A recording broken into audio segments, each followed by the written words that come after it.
2002년도에 미국 할리우드 영화사에서 배급한 영화 가운데서 We Were Soldier라고 하는 영화가 있었습니다. 벌써 23년이 됐으니까 오래된 거죠. 멜 깁슨이 주인공인데 이 영화가 어떤 내용이냐니까 월남전 초기에 이 부대를 파병하는 거예요. 그래서 이 영화가 시작될 점에 보면은 연병장에 이제 파견되는 모든 군인들이 무장을 하고, 그리고 그 운동장에 이 군인들의 가족이 팽 둘러서가 있습니다. 거기에 이 주인공 멜 깁슨이 대대장으로서 연설을 하는 거예요. 그러면서 그 자기 부하들의 가족들에게 한 가지를 약속합니다. 나는 전장에 나갈 때는, 전장에 출동할 때는 제일 내가 먼저 적진에 발을 들여놓을 것이며, 그리고 이제 전장에서 철수할 때는 내가 제일 나중에 철수할 것이다. 이 약속을 하는 거예요. 여러분, 전쟁터는 총각을 다투고 생명이 왔다 갔다 하는 그 현장이에요. 그래서 적탄이 쏟아지는 현장에 제일 먼저 뛰어들어가는 것은 제일 먼저 죽을 가능성이 가장 높습니다. 그리고 후퇴하고 철수할 때는 비행기를 타고 기차를 타고 차를 타고 탈출할 때는 제일 먼저 차를 타고 비행기를 타고 탈출해야 생존 확률이 가장 높은 거죠. 그런데 지휘관인 이 멜 깁슨은 가장 적진에 투입될 때는 자신이 먼저 들어가고, 나올 때는 가장 자신이 부하를 먼저 보내고 자신이 뒤에 나오겠다, 이 약속을 하는 것을 볼 수 있습니다. 그래서 그 영화 결국은 제일 마지막 장면을 보면 약속을 그대로 지키죠.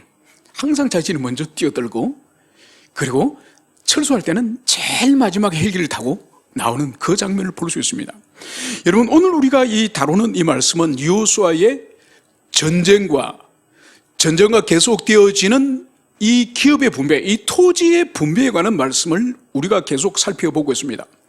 이 전쟁은 생명의 경각이 달린 그런 상황이기 때문에 얼마나 인간이 이기적인 존재인지 자기 중심성을 드러내는 곳이 바로 이 전쟁터예요. 그러나 오늘 여기서 우리가 살펴볼 것은 두 종류의 사람이 있음을 여기서 우리가 오늘 살펴보고자 합니다. 여러분, 민수기 32장에 가면은 모세가 이 요단강을 건너기 전에도 이미 땅을 분배한 사건이 있습니다. 여러분, 요단강 동편에 있을 때에 거기에 이 아모리 왕, 이 시온과 옥이 이제 이 모세와 전쟁을 하여서 이 왕국을 빼앗겼지 않습니까? 두 왕국을 요단강 동쪽에 있을 때, 아직 가나안 땅에 들어오기도 전에 이 두 왕국을 빼앗은 거죠.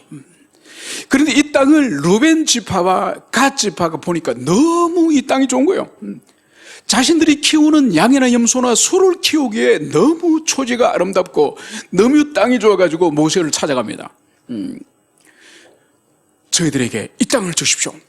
그래서 저희들이 이곳에 짐승을 키우고 저희들이 요단강을 건너가지 않도록 이 땅에 머물게 해주세요.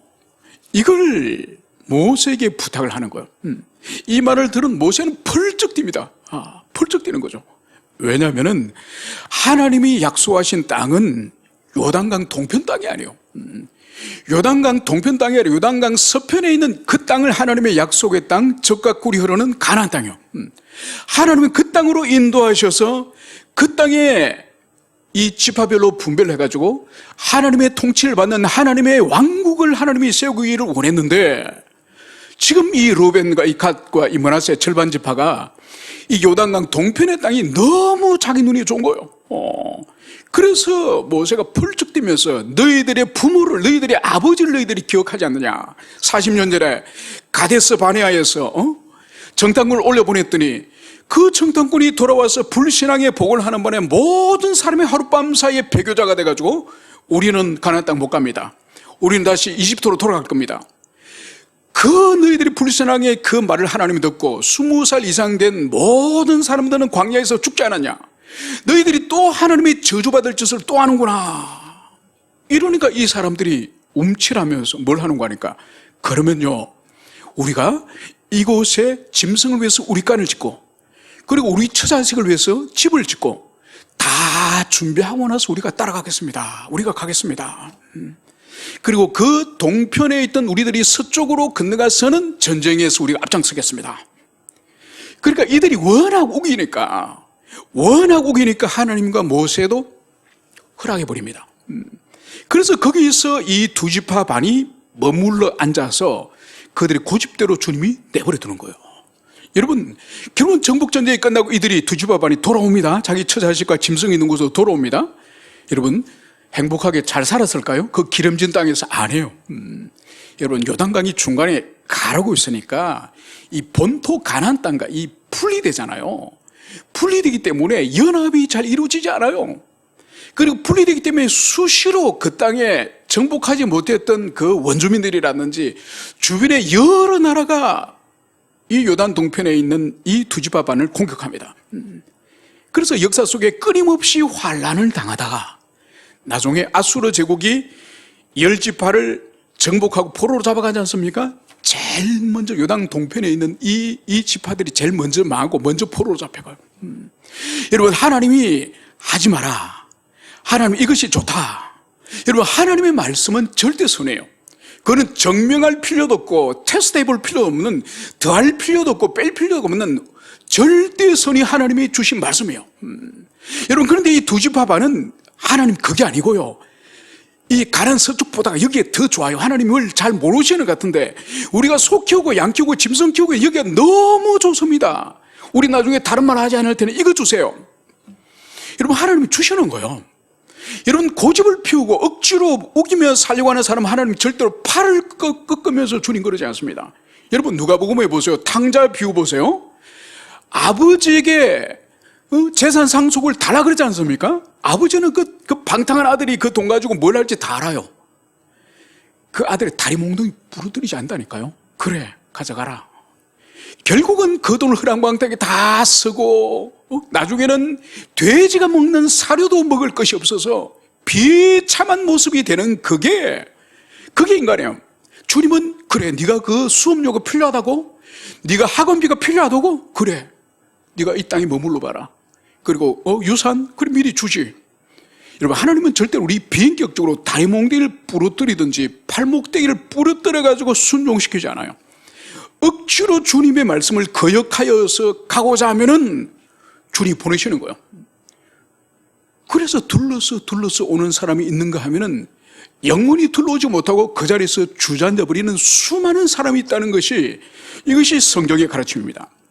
그러나 이 두 지파 반과 전혀 다른 오늘 삶을 사는 한 지파와 한 인생을 오늘 말씀하고 있으니, 이 말씀을 들어가기 전에 이 가나안 땅의 이 기업의 분배 원칙을 잠깐 살펴보도록 하겠습니다. 오늘 1절에는 이 땅 분배를 도대체 누가 할 것인가, 이 분배의 주체가 누군가. 여러분, 하나님은 여호수아 한 사람에게 맡기지 않습니다. 민수기에는 분명히 이 땅을 분배할 때 이제 종교 지도자 대제사장 엘리야살, 이 엘리야살이 참여하고, 그리고 정치 행정적인 지도자인 여호수아, 그리고 12지파 가운데 각 지파의 이 족장 지도자, 그래서 이 14명의 사람들이 모여서 이 기업을 분배하는 거예요.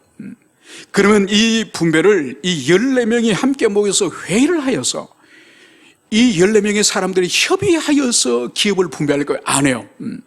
분명히 성경은 이 땅 분배 방식을 여호와께서 모세에게 명령한 대로, 여호와 하나님이 모세에게 이 땅 분배 방법을 명령한 대로, 그것이 바로 뭐냐? 제비를 뽑아. 여러분, 하나님이 모세에게 땅 분배를 너희들끼리 14명이 협의해가지고 다수결, 과반수 이상 다수결이 나오는 방식으로 하라 말씀하잖아요. 제비를 뽑아. 여러분, 이것은 뭔가 아니라 가나안 땅에 지금 이 정복 전쟁에서 어느 지파가 정말 피를 흘리면서 많이 열정적으로 싸웠다, 그러면 그 지파에게 좋은 땅과 넓은 땅을 주라, 이것이 아니에요. 이 제비 뽑기에는 전적으로 하나님의 이 절대적인 주권과 하나님의 은총이 역사하는 것이지, 인간의 공로나 인간의 자기의가 조금도 개입할 수 없는 것이 바로 제비뽑기 방식이에요. 그래서 이 제비뽑기 방식으로 땅을 나누되, 그런데 땅을 받지 못하는 지파가 있습니다. 누굴까요? 12지파는 다 받되 레위지파에게는 땅을 주지 않습니다.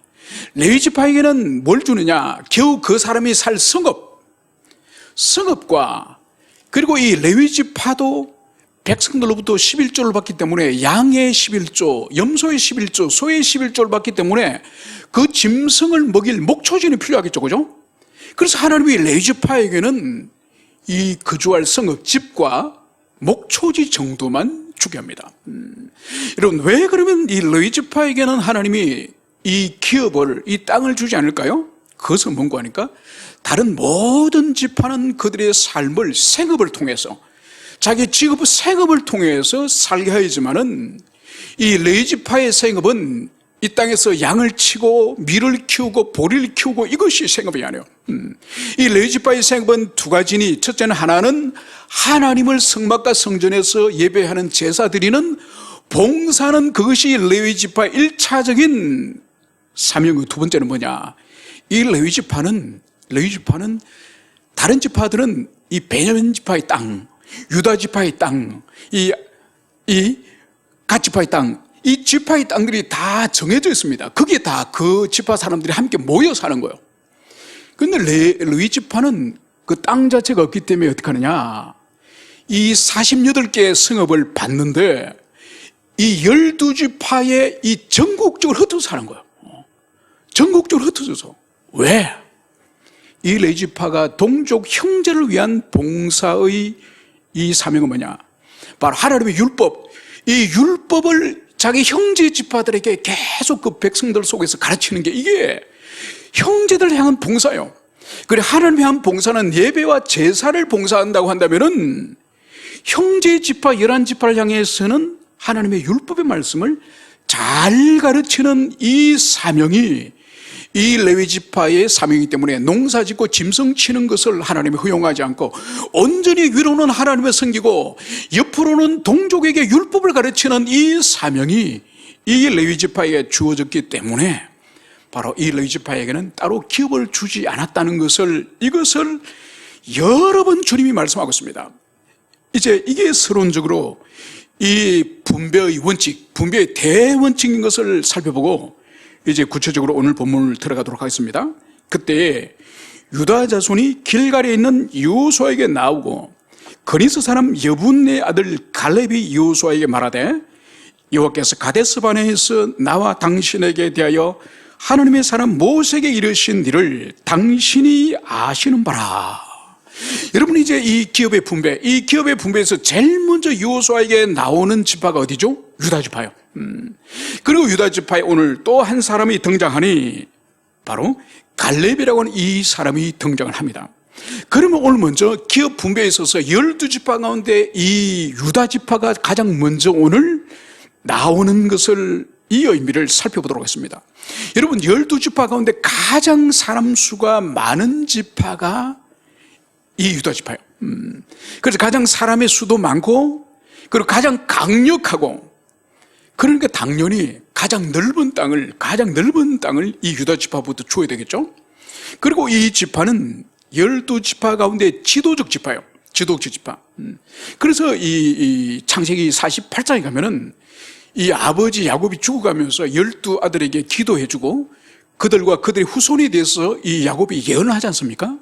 그 예언 가운데에 이 유다에 대한 예언을 어떻게 하는 거 하니까, 유다, 너와 누구 후손에게는 이 왕의 지봉이 떠나지 않을 것이다.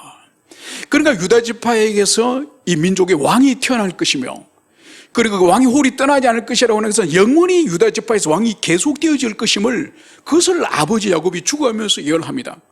그래서 이 지파가 앞으로 왕의 지파이고 이스라엘 민족 전체의 지도적 지파이고 가장 많은 수와 강력한 지파이기 때문에 가장 먼저 이 지파에게 토지를 분배하는 것을 볼 수 있습니다. 그러면서 오늘 여기서 그니스 사람 여분의 아들 갈렙이라고 하는 이 사람이 등장합니다.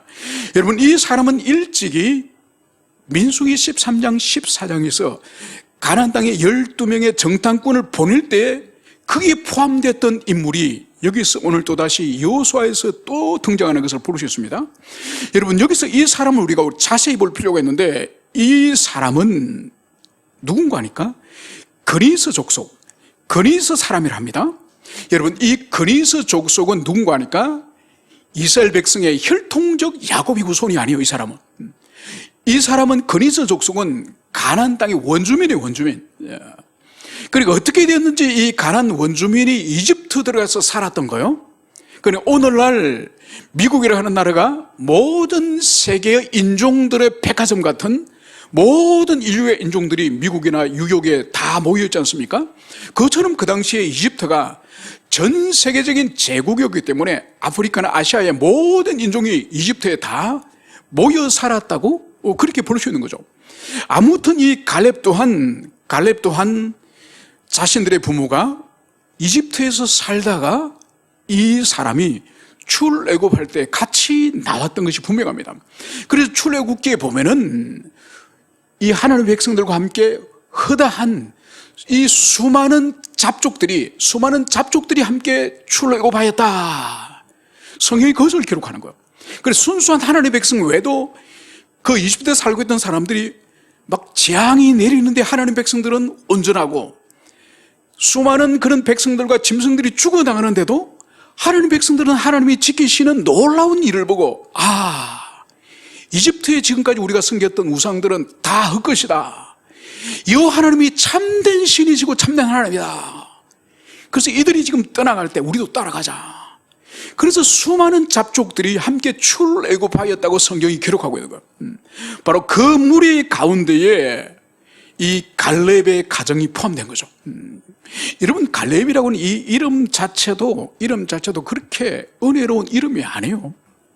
여러분, 하나님 백성들은 얼마나 다니엘, 사무엘, 요셉, 여러분 얼마나 믿음의 이름이 많습니까? 이 갈렙은 뜻이 개라, 이게 개란 뜻이에요. 아니면 개가 짖다. 그러니까 하나님 백성의 입장으로 볼 때는 아주 부정한 이름이죠. 여러분, 그럼에도 불구하고 이 사람이 출애굽 처음부터 유다 지파의 지도자로서 정당으로 뽑혀서 올라갔을 정도면은 이 출애굽 공동체는 처음부터 열려진 공동체예요. 이방인들은 배제하고 차별하고 그런 것이 아니라 유다 지파의 그 왕적인 지파의 지도자로서 이 갈렙이 뽑혀서 정탐꾼으로 올라갈 정도면은 이 초기의 출애굽 공동체는 벌써 열려져 있는, 그래서 믿음이 있고 지혜가 있고 용기가 있으면은 이방인들마저도 지도자로 세우는 그런 공동체인 이것을 볼 수 있습니다. 여러분, 그래서 구약이나 신약이나 이 하나님 백성들의 이 구약 공동체나 신약의 교회 공동체도 마찬가지로 항상 문이 열려져 있는 공동체라니까요. 열려져 있어서 기생 라합 같은 이방인 여인은 들어왔죠, 그죠? 공동체에서 언약 백성 속으로 들어왔습니다. 기본 법인 어떻게 했습니까? 그 사람들은 비록 속였지만은 그 사람도 언약 공동체 속으로 들어왔습니다. 이 갈렙도 마찬가지죠. 비록 이름이 개란 그런 부정한 이름을 가졌지만은 그 공동체 문이 열렸기 때문에 이 갈렙의 가정을 받아들이고 또 유다 지파의 지도자로까지 세워질 정도입니다. 그러나 이 열려진 문은 항상 들어오는 사람만 있는 것이 아니죠. 나가는 사람도 있는 거죠. 하나님을 믿지 않고 신앙을 거부하고 자기 뜻대로 살고자 하는 사람들이 이 열려진 것은 나가는 길이 되는 거죠. 그래서 보십시오. 이 여리고성에서 하나님의 소유를 몰래 훔쳤던 아간 같은 사람, 그 사람도 죽음으로 쫓겨난 거죠. 그리고 보세요. 고라 같은 사람, 하나님이 레위지파로서 하나님의 성막에서 섬기는 특권을 주셨는데 그 특권을 만족하지 못하고 나도 제사장이 되겠다. 왜 당신만 제사장이냐? 나도 제사장이 되겠다. 여러분, 그러다가 땅이 갈라져서 파묻혀 죽지 않았습니까? 여러분, 신약시대 때도 마찬가지요. 딸이 귀신이 들려서 주님 앞에 정말 간절히 호소했던 가난안 여인 같은 그런 가난안 족속이지만은 교회 속으로 들어온 사람이 있는가 하면은 요한복음 4장에 가면 사마리아 우물가에 정말 비참한 삶을 살지만은 그 여인 또한 신앙 고백을 통하여서 교회 속으로 들어온 사람이 아닙니까? 여러분, 그러나 신약시대 때도 공동체를 떨어져 나간 사람이 왜 없겠습니까? 여러분, 누가 있죠? 아나니아 삽비라 같은 부부. 그 부부는 정말 이 세상의 불행한 부부 중에서 한 부부죠. 어찌 부부 중에 한 사람에도 제정신을 가진 사람이 없습니까? 그래서 남편이 야, 돈 이거는 일부는 감춰두자.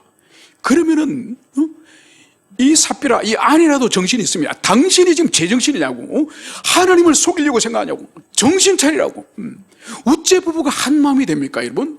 좋은 일에 한 마음이 돼야지 불신앙에 한 마음이 되면은 다 망하는 거예요. 여러분, 그래서 이 하나님의 교회는 구약 교회나 신약 교회나 항상 열려 있는 거예요. 열려 있기 때문에 신앙 고백을 통하여 들어갈 수도 있고, 불신앙을 통해서 스스로 그곳을 떠날 수도 있고, 이런 공동체인 것을, 이것을 여러분들이 가슴 깊이 새기시기를 축원합니다. 그래서 오늘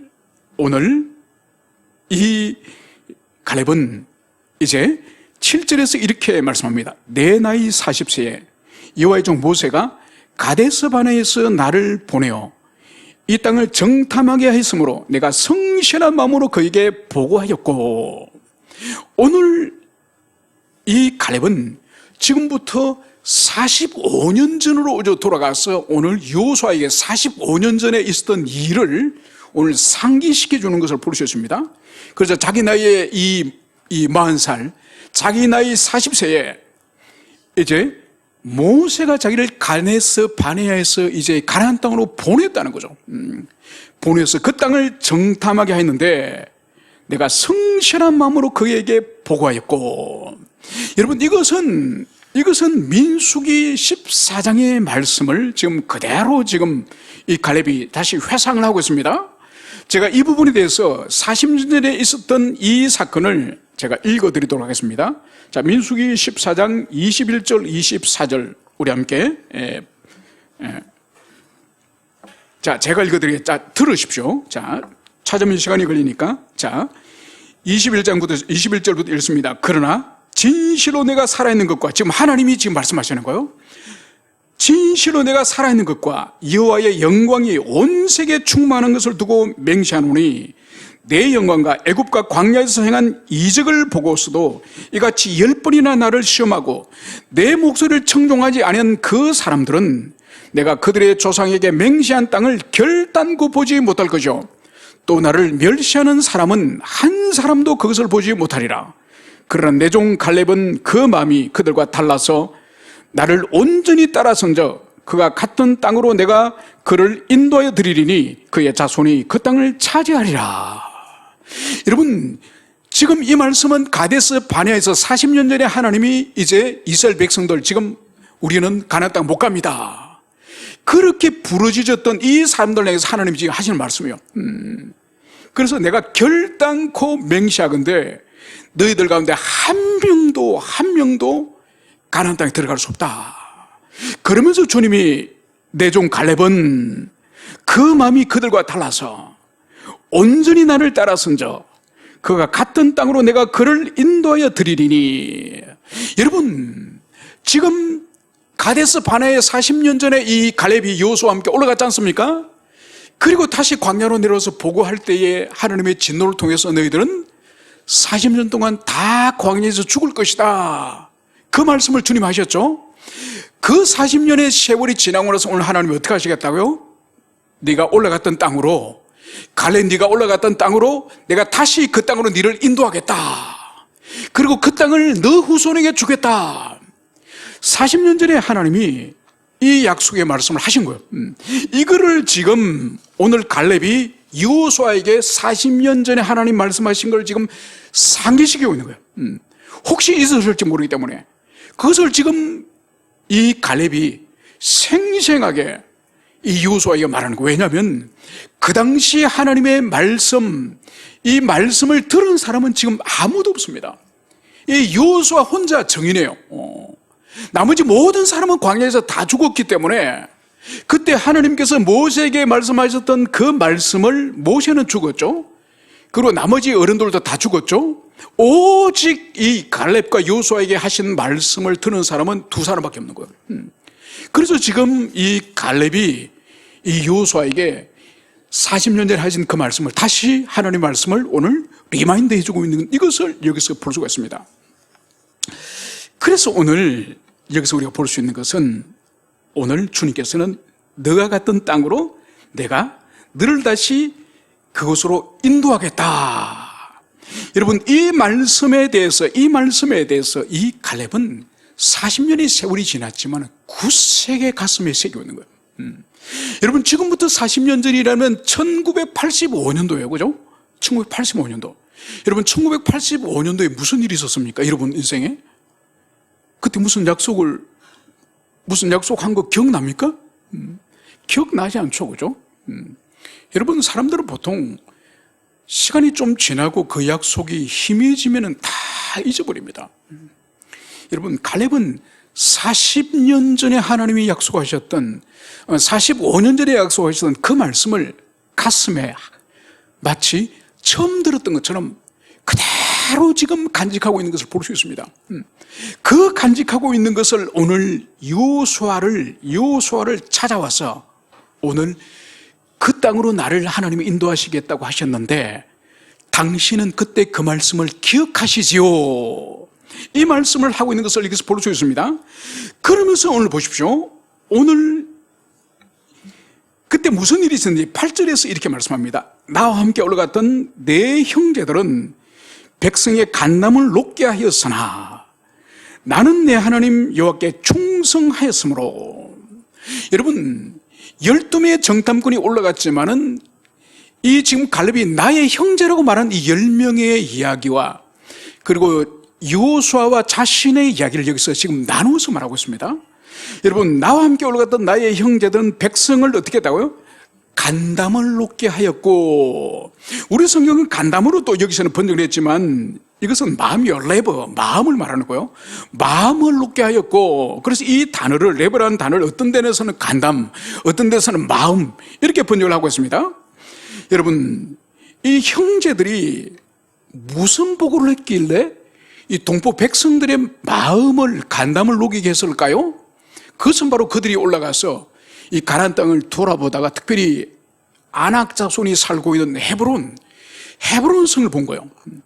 헤브론 성이 보니까 아낙 자손이 살고 있는 이 사람 거인족들이에요. 거대한 몸을 가지고 있는 이 사람들이라서 이 10명의 정탐꾼이 돌아와서 무엇을 보고하죠?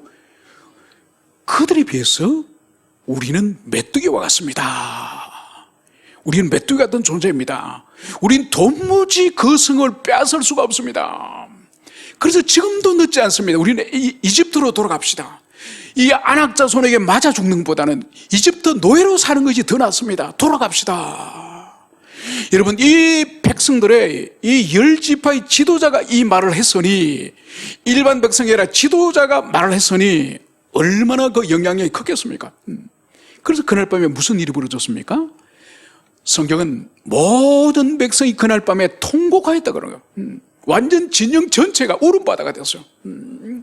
우리가 지금까지 이렇게 홍해를 건너고 이렇게 광야를 통과하고 이렇게 언약을 시내산에서 맺고 1년 동안 준비하고 기다렸더니 다 실데없다. 우리는 올라가면 그들에게 맞아 죽는다. 지금이라도 저 모세 아론 말고 다른 사람을 세워가지고 돌아가자. 그게 가데스 바네아 사건이지 않습니까?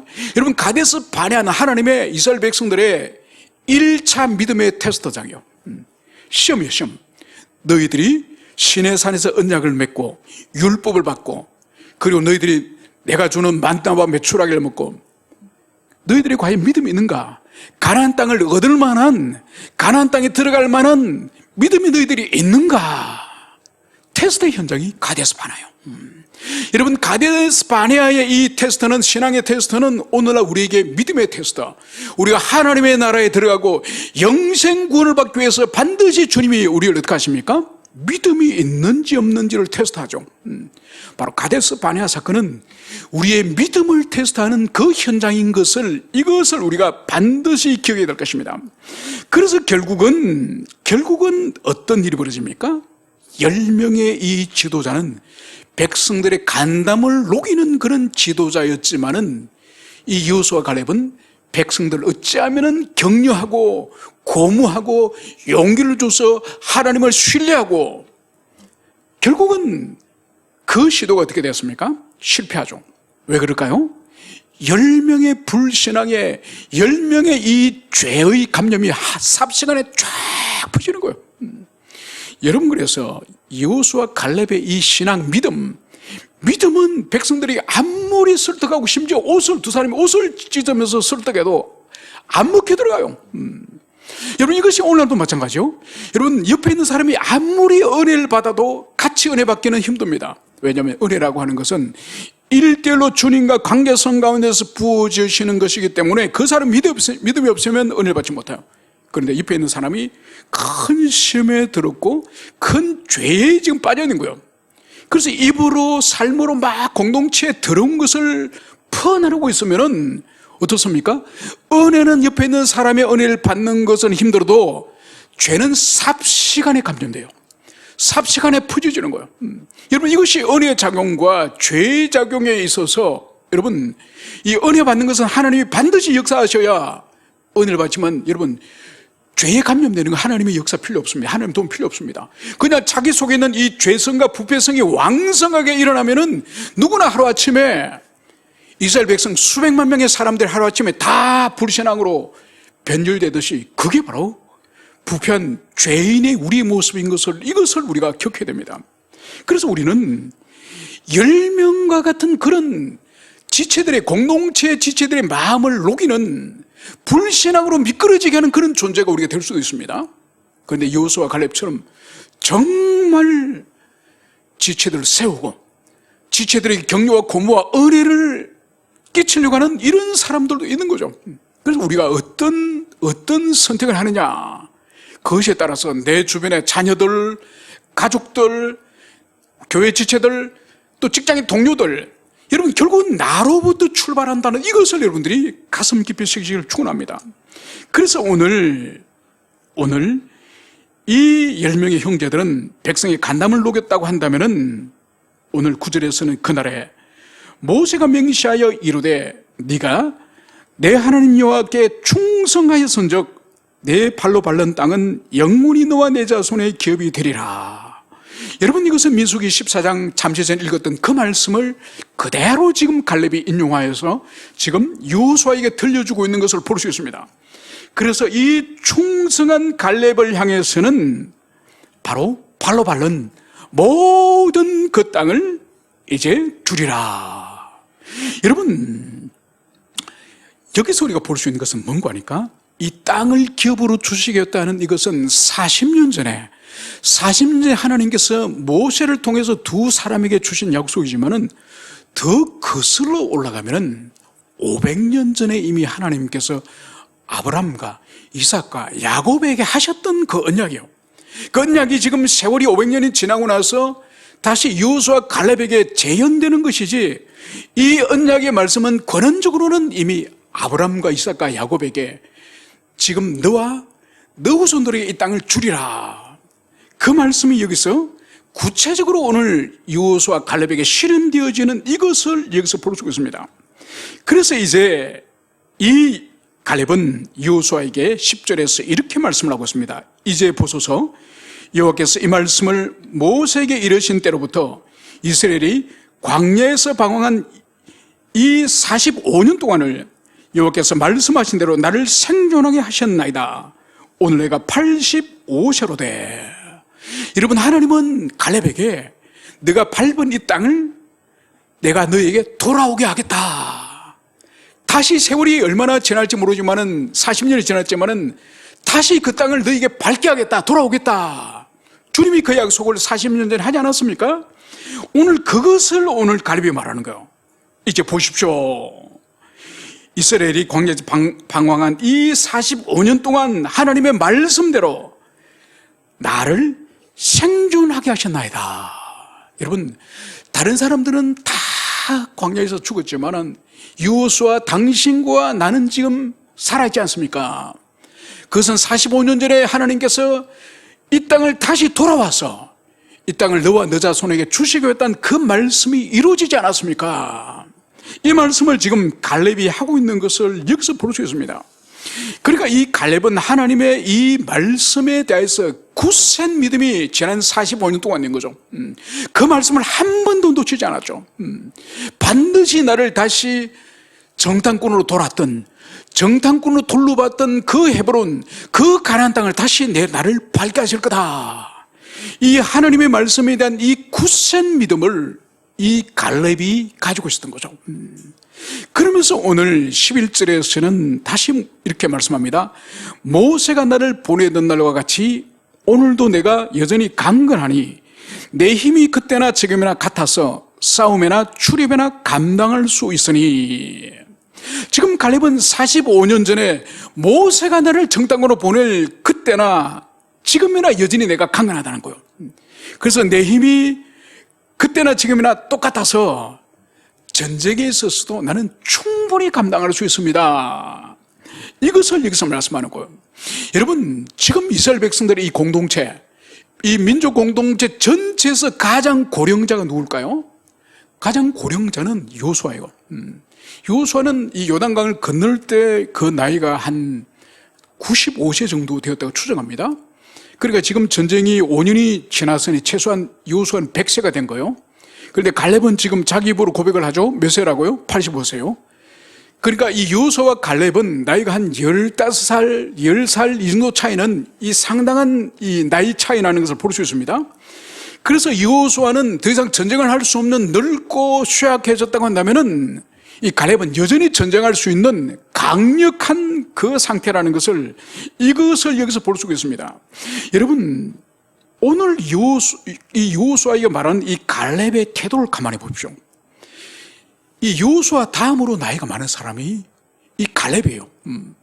여러분, 나이가 많아지면은 보통 그 사회에서는 어떻게 합니까?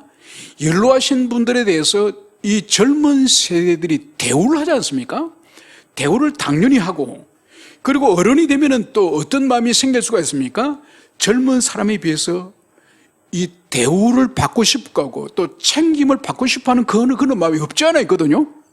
그런데 오늘 이 갈렙의 태도를 보십시오. 내가 원로니, 내가 연로하니 나를 대접해라, 나를 대우해라. 여러분, 이 태도를 오늘 여기서 볼 수가 있습니까? 전혀 발견할 수가 없습니다. 여호수아 다음으로 두 번째 연로한 이러한 이 갈렙임에도 불구하고 오늘 이 12절에서 보면은 이 갈렙의 이 본심, 이 믿음을 12장에서 그대로 생생하게 보여주고 있습니다. 바로 갈렙은 이렇게 12절에서 말씀하는 거죠. 그날에 여호와께서 말씀하신 이 산지를 지금 내게 주소서. 당신도 그날에 들으셨거니와 그곳에는 아낙 사람이 있고 그 성읍들은 크고 견고할지라도 여호와께서 나와 함께 하시면 내가 여호와께서 말씀하신 대로 그들을 쫓아내리다. 여러분, 오늘 갈렙의 이 말을 오늘 분명히 우리가 기억해야 됩니다. 그날에 40년 전에 여호와께서 말씀하신 이 산지를 지금 내게 주소서. 지금 갈렙이 원하는 것은 평지가 아니에요. 이 물가가 있고 이 평지 이 땅을 원하는 것이 아니에요. 산지를 달라는 산지. 이 산지가 구체적으로 뭐냐? 헤브론 산지, 헤브론 산지. 여러분, 이 헤브론 산지는 오늘 이 갈렙의 말로는 그곳에는 첫째 아낙 사람이 있는 거예요. 두 번째로는 그 성읍은 크고 견고한 성읍이라는 거예요. 이것이 이 헤브론 이 성읍의 특징이에요. 여러분, 아낙 사람은 어떤 사람이죠? 아낙 사람은 거인족이에요. 그러니까 40년 전에 이스라엘 백성들의 정탐꾼이 올라가서 이 아낙 사람을 보면서 두려움에 빠져가지고 이 민족 전체가 배교자가 되지 않았습니까? 여러분, 그 원인을 제공했던 이 아낙 사람이 이 헤브론 성에 있는 거예요. 지금 갈렙은 다른 땅을 달라 해도 돼요. 원로예요. 대우를 받을 수도 있어요. 여러분, 평지를 주십시오. 이렇게 말을 할 수도 있지만은 이 갈렙은 저 산지를 주십시오. 이 산지를 주십시오. 바로 아낙 자손이 살고 있고 그리고 견고한 성읍이 있는 그 기본, 그 성을 주십시오. 여러분, 보통 이 성을 빼앗는 이걸 공성전이라 그러지 않습니까? 성을 빼앗는 이 공성전을 할 때는 이 지키는 군사와 이 빼앗으려고 싸우는 이 군사의 비율이 한 어느 정도 돼야 될까요? 보통 3대1이라 그러지만 아니요. 실제로 역사 속에서 보면은 안에서 지키는 사람이 1000명이고 밖에서 10배로 10,000명이 빼앗으려 해도 못 빼앗은 성이 수두룩해요. 이걸 엄청난 숫자가 붙어도 이 성이 또 어떤 성이냐, 이 산 꼭대기에 있는 성이냐, 들판에 있는 성이냐 따라서 달라요. 그런데 이 헤브론 성이 어떤 성이죠? 산지에 있는 견고한 성이요. 그래서 이 성은 빼앗기가 사실 불가능한 성이요. 거인족이 살고 있죠. 그리고 산 꼭대기 견고한 성이 진을 치고 있죠. 이 불가능한 거예요. 그런데 오늘 갈렙은 그 어르신 노인께서 평지들을 달라고 말하는 것도 아니고 이 가장 이 가나안 땅의 이 난공불락의 이 성을 지금 자신에게 달라고 말합니다. 여러분, 이것을 달라고 하는 이 본질이 오늘 이 갈렙이 어떻게 말하죠? 여호와께서 나와 함께 하시면, 여호와께서 나와 함께 하시면 내가 여호와의 말씀하신 대로 그들을 쫓아내리다. 여러분, 갈렙이 85세의 그 연세로 자기 체력으로, 자기 전투력으로 쫓아내겠다는 아니에요. 여러분, 이 지금 갈렙이 여호수아에게 강력하게 기본 이 성을, 헤브론 성을 지금 요청하는 이유가 자기가 아직 젊고 용기가 있고 강력한 이 전투력이기 때문에 유대지파 힘으로서 빼앗겠다는 것이 아니라 오늘 여호와께서 나와 함께 하시면, 여호와께서 나와 함께 하시면 그들을 쫓아내겠다, 이 말씀을 하고 있는 것을 여기서 볼 수 있습니다. 여러분, 이것이 본질이에요. 여러분, 여기 오늘 헤브론 성읍, 거인족이 살고 있고 그리고 견고한 이 성읍인 이것은 상징이고 은유예요. 이것은 여리고 성과 같고 또 골리앗과 같고, 그래서 오늘날도 여전히 우리를 대적하는 원수들이 어디 있습니까?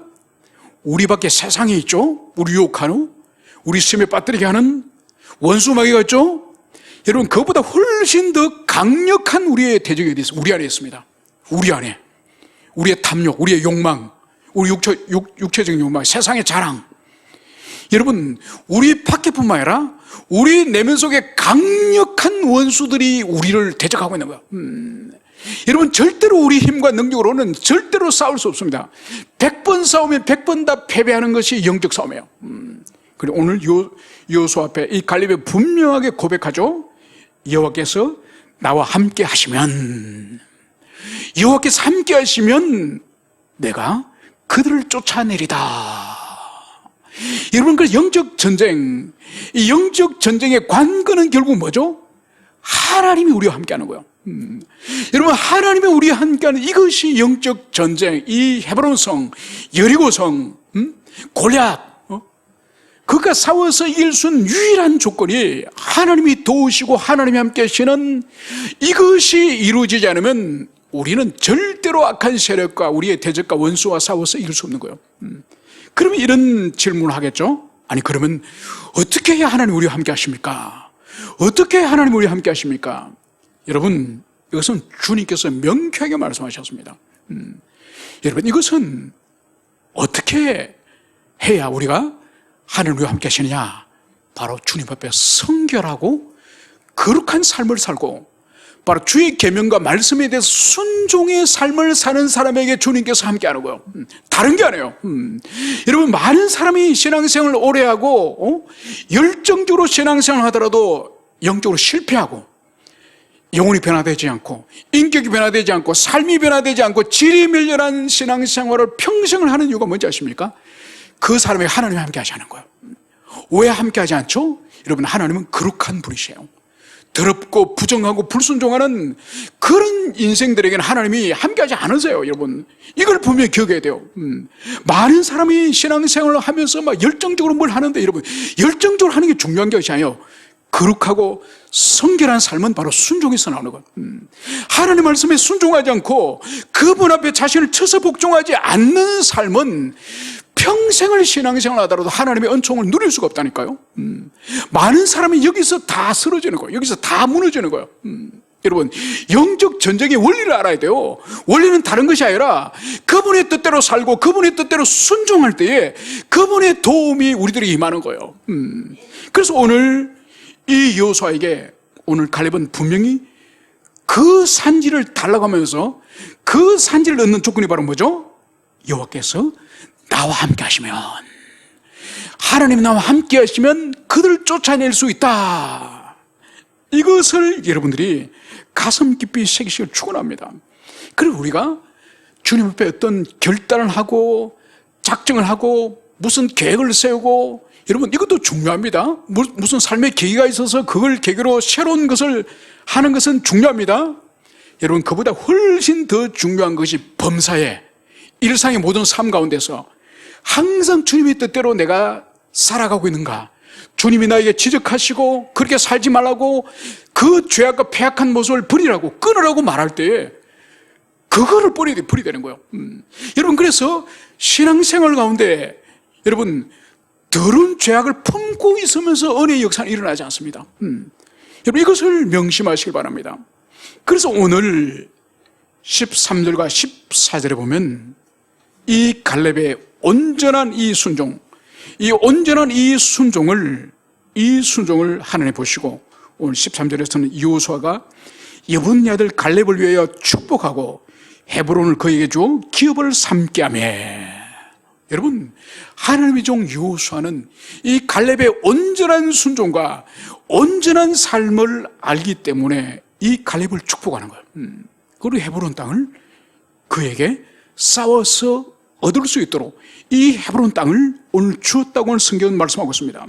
그래서 오늘 마지막 14절 15절에 보면 헤브론이 거리스 사람 예분네 아들 갈렙의 기업이 되어 오늘까지 이르렀으니 이는 그가 이스라엘 하나님 여호와를 온전히 쫓았습니다. 여러분 하나님 우리에게 예고하셨던, 우리에게 주시고자 하는 복을 누리는 비결은 온전히 하나님을 쫓아요. 여러분 하나님과 적당한 선에서 거래하고 적당한 선에서 타협보고 적당한 선에서 하나님에게 뇌물을 줘서 하나님은 절대로 마음을 움직이시는 분이 아니에요. 온전히 쫓을 때, 그분이 온전히 순종할 때에 여러분 주님이 주시는 복을 누리게 되고, 제일 마지막 구절은 이렇게 말씀하고 있습니다. 그리고 그 땅에 전쟁이 그쳤더라. 여러분 전쟁이 그쳤다는 의미는 뭔가요? 평화가 찾아왔더라. 여러분 우리 인생에, 우리 영혼에 평화가 찾아오는 것은 다른 비결이 아니요, 온전히 순종하여서 우리 자신을 온전히 주님께 드려서 전쟁이 끝났을 때에 평화가 찾아오는 거예요. 왜 우리 인생의 평화를 누리지 못하고 끊임없는 전쟁과 피 흘림을 속에서 우리가 살아갑니까? 온전히 순종하지 못하면 계속 피를 흘리면서 그렇게 살아가는 거예요. 왜 비참한 삶을 신앙 안에서 살려고 합니까? 온전히 순종하고 온전히 주님 앞에 살아갈 때에 주님이 전쟁을 끝내고 평화를 주시겠다고 약속하시는데 왜 어리석은 삶을 삽니까? 우리 모두가 우리 자신을 돌아봅시다. 이 말씀을 따라서 지금 우리가 온전히 순종하지 못하는, 우리가 더러운 죄악을 품고 살아가는 것이 뭐가 있는지, 불순종이 뭐가 있는지를 돌아보며 이 시간 온전히 결단하고 죄와 욕망과 모든 주님이 보시기에 악한 것을 잘라내버리는 그런 결단에 여러분이 되시길 축원합니다. 함께 우리 기도합시다.